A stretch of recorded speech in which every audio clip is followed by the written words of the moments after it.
Hello friends, welcome to our channel. Today we will talk about Heart of Stone is Netflix's best mission, impossible impression.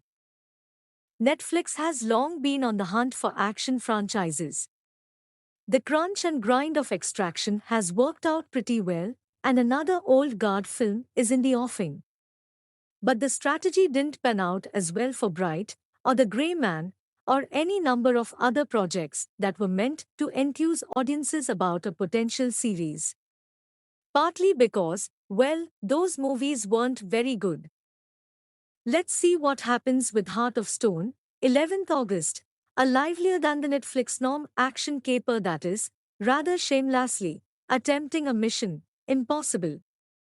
Directed by Tom Harper, the man behind both music drama Wild Rose and The Aeronauts, the ballooning documentary about the worst day of Eddie Redmayne and Felicity Jones' life, Heart of Stone has a pep in its step, a sureness of tone and purpose that already puts it ahead of much of its brethren.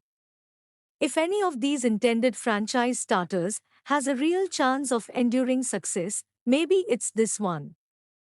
The film, written by Greg Rucka and Alison Schroeder, apes the MS2I series' geographical sweep and eye-popping stunt work, though a lot of the physical stuff seems heavily aided by computer graphics. Star Gal Gadot is perhaps not as intent on sacrificing herself at the altar of entertainment as Tom Cruise. But Heart of Stone does still manage some visceral thrills, many of them staged in real locations: Lisbon, Iceland, a Senegalese desert, the Italian Alps. Harper actually interacts with these locations, they are not mere static backdrops for uninspired action. Also, like the I films, Heart of Stone grapples with the nature of clandestine power, its uses and its drawbacks. The plotting is not as complex as, say, Dead Reckoning's world-eating AI narrative, but Heart of Stone has at least one or two extra layers to keep things interesting. A pair of twists give a welcome bounce to the film, though I do wonder if this first entry has so exhausted its world's tricks that there won't be much more to add in any hope for sequels. It's difficult to describe the plot of the film without giving away one of those twists, but the basic gist is that Gadot plays Rachel Stone, an intelligence officer who finds herself in a get-the-tech chase involving a hyper-capable computer program, sort of, and a cabal of ethically shaded baddies. Jamie Dornan, he of the Irish lilt and bedroom eyes, plays a member of Rachel's team, with whom Rachel has gotten too close, ill-advisable for someone with such a dangerous higher purpose. Rising Indian film star Alia Bhatt plays a clever antagonist with recognizably human dimensions. Her morals are complicated, as a proper villain's should be.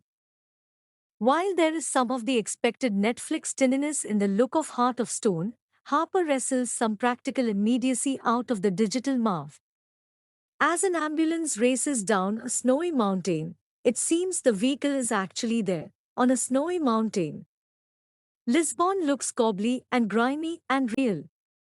That may sound like faint praise, but when you consider how much CGI is relied on elsewhere in the film, any sense of true place and texture feels like a victory. Even the apparently heavily faked scenes, like a mad dash-off of an exploding blimp, are more carefully rendered than what has become the standard. As a lead performer, Gadot is perhaps a little flat, as ever. But she sells the action well enough, and is complemented by appealing turns from Bhatt, from Sophie Okonedo as Rachel's handler, and from Netflix mainstay Matthias Schweifer, who has to do a lot of fake Minority Reporters swiping off an enormous, spherical digital screen and does so rather convincingly. Heart of Stone is thoughtfully curated, at least, for a movie of its ilk, which could bode well for its franchise potential. Not that we need a sequel. The pleasure of Heart of Stone really comes from the big reveal that arrives within the first 20 or so minutes. After that, it's merely an engaging, competent action movie.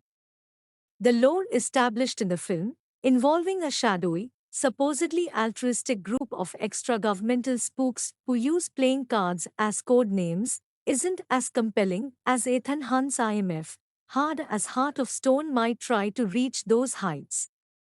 Still, between this mythology and, say, the prospect of another grey man, I would choose Rachel and her shifty allegiances any day. Or maybe that's just the dog days of August talking, and I'm holding Heart of Stone to a pretty lax standard. Well, whatever. The movie is fun, which could be all we need right now. Let's do it again next summer. Thanks for watching this video. I really appreciate your time. If you like this video, please like, share and subscribe our channel. Also press bell icon for notifications of further videos. Thank you.